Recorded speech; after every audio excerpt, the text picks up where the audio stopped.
Good day sa lahat ng Sorbicalc users.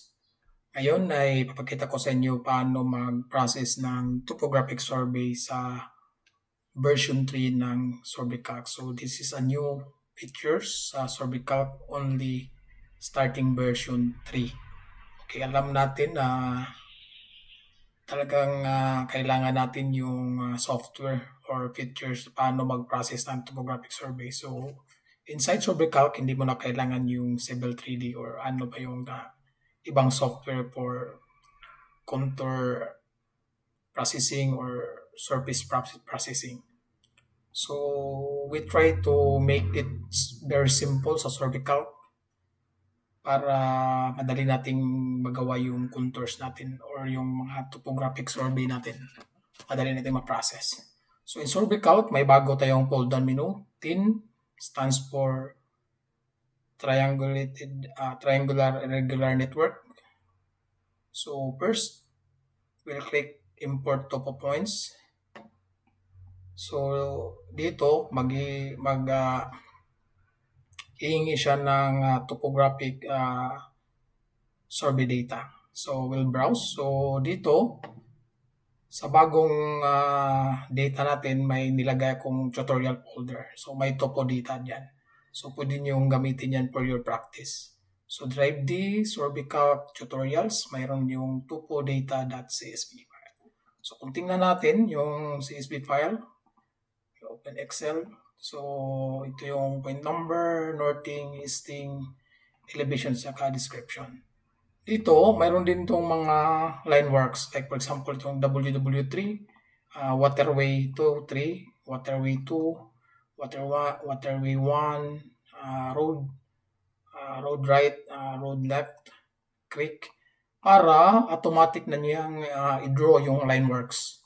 So mabilis lang at saka kailangan to para gamit as break lines para sa contour natin. So alam niyo naman kung gaano ka-importante yung break lines para ma-define yung surface na maayos. So dito may mga spot height, may mga iba din to, kuko, yung coconut. So dito sa Sorbicalc, pag import mo ng points, automatic niya i-pick up niya yung block na drawing ng mga symbols like kuko. May mga tree din dito, may iba cactus. So say for example, kuko, I think mayroong mga tree symbols din dito. So yeah, ito may tree. Okay, so I'll show you paano ma-automate yung pag-import ng symbols. So yun yung data natin. So we'll close. So we'll select topo data. Now dito sa point group, i-group yung points mo. So para pag-create natin ng surface mamaya, pwede mong piliin.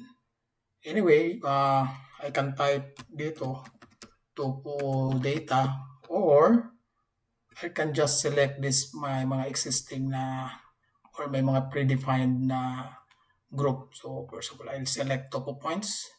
So yung format ko is point number, northing, easting, elevation, description. Then mapping file, ito importante to. Ito yung sinabi ko na i-automate natin yung pag-connect ng mga line works sa pag-create ng break lines at sa pag-import ng mga symbols. So I'll discuss this in a separate video kasi medyo mahaba yung discussion, or maybe I can show you later after I import these points. So I just created my mapping file. I'll name it Ramcore. So pwede mo rin siyang i-label yung mga point number, elevation, saka description. But for now, I will not do that one. Mag-clutter lang yung drawing ko. So for the block size, mga point block ko, ulitin ko lang 0.5. So I'll click import. So this one is around almost 2,000 points. So yan. So kung nakita nyo, ina-automate na ng Sorbicalc pag-import ng yung Coco. Ito yung kita mo yung mga layers. Coco din creek. I think dito is the road. Ito din road. So ito yung mga waterways. So yan yung mga waterways. Importante to para ma-define yung contours na waterways. I think dito is creek. So yan creek. So importante yan na mag-create niya yung mga break lines. And we can use this one as break lines. Okay? So ito yung mga points natin yan. Okay. So pwede mo siyang i-label yung mga points. Let's say we go thin.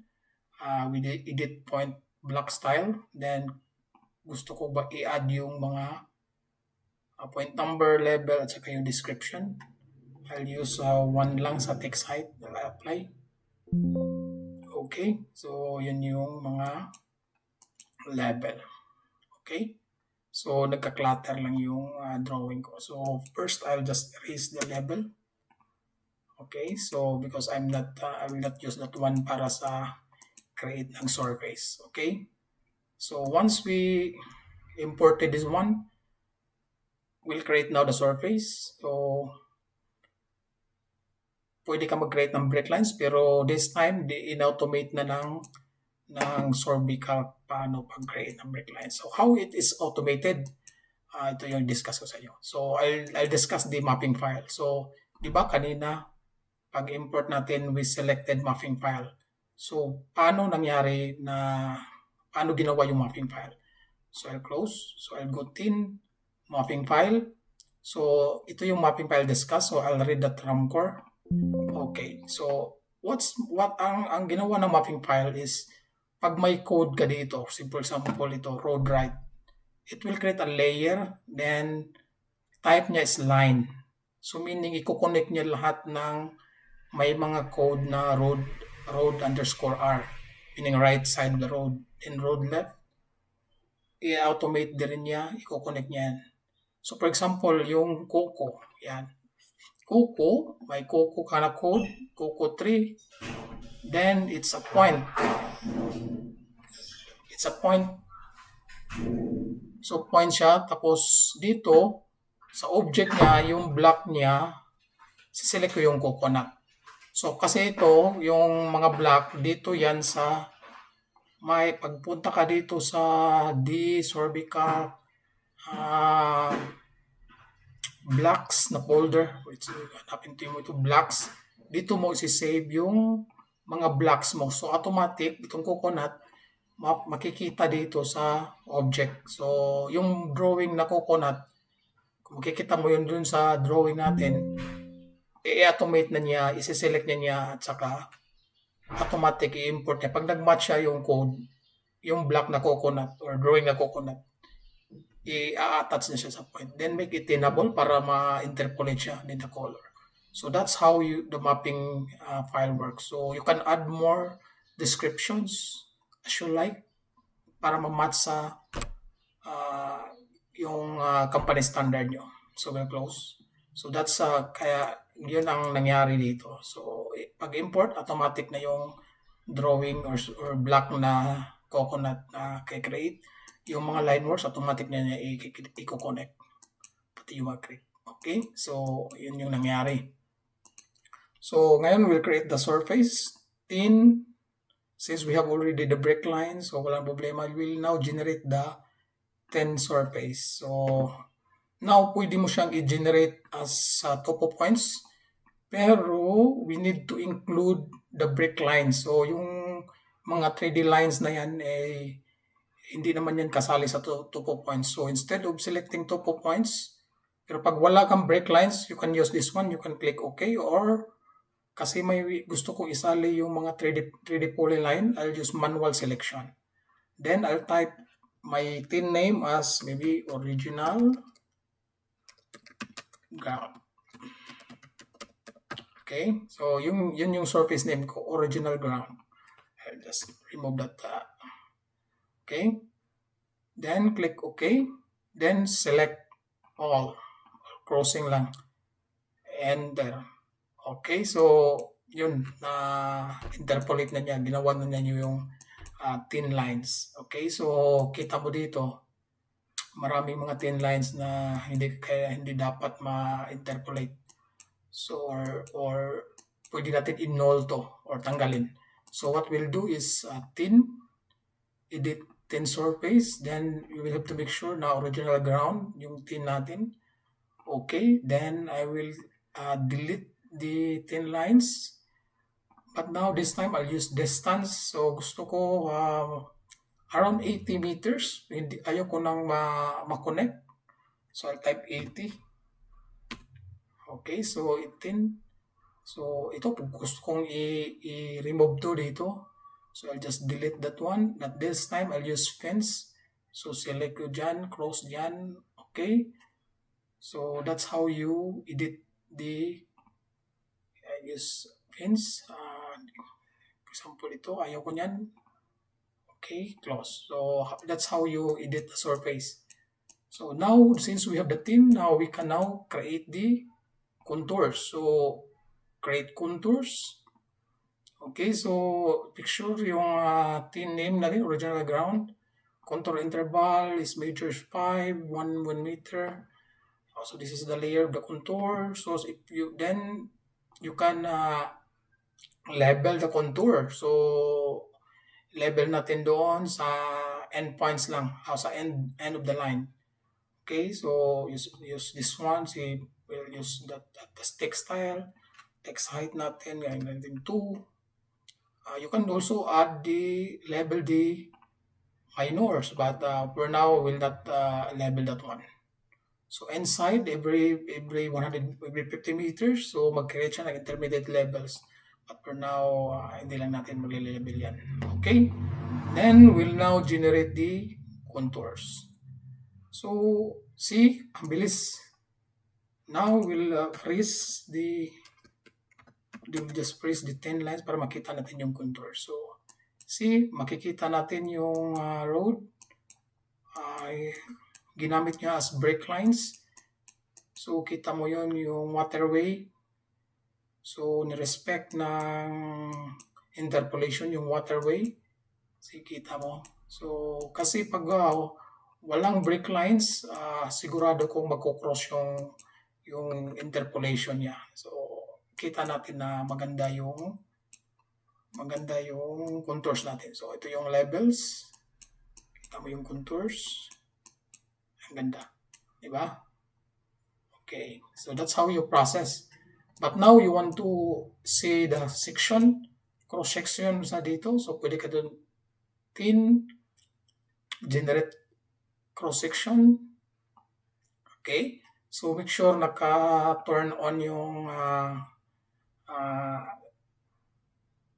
thin surface natin. Pag maraming thin, pwede natin ipakita din sa section. So we'll just pick section line dito. Papuntin dyan. Okay. Yan, lalabas dyan. So whatever update, so kita mo, ma-update yung see, view stretch. So for example, may polyline ka. See, for example dyan, gusto ka magkuha ng profile. We'll close. Again, we'll create section. We'll just select an object. Select. Okay. So whatever na i-update mo siya, i-move mo siya, mag-update din yung cross-section. This one. So, diba? Ang gusto mo igawa, i-draw in AutoCAD, we'll create a drawing. We'll pick it here. So, ganyan. Diba? Okay. So, now, gusto mo ng cross-section every 20 meters. So, we'll just generate. We'll just multiple. We'll pick alignment. Select. Then, generate sections. Pwede mo siyang i-view. Next. Okay. Then, we'll close. Or gusto mo siyang i-generate lahat yung drawing. Create in drawing. We'll pick it here. See, this is the cross sections. So now if we want to create profile for this line, profile, thin, then section, then profile, select an alignment, then we'll pick it here. Then we close. So this is the profile. but we need to check this one. May mga settings dito. Okay, so I think that's how we create the processing of topographic survey. So mayroon din tayong volume but that will be in another video. Thank you.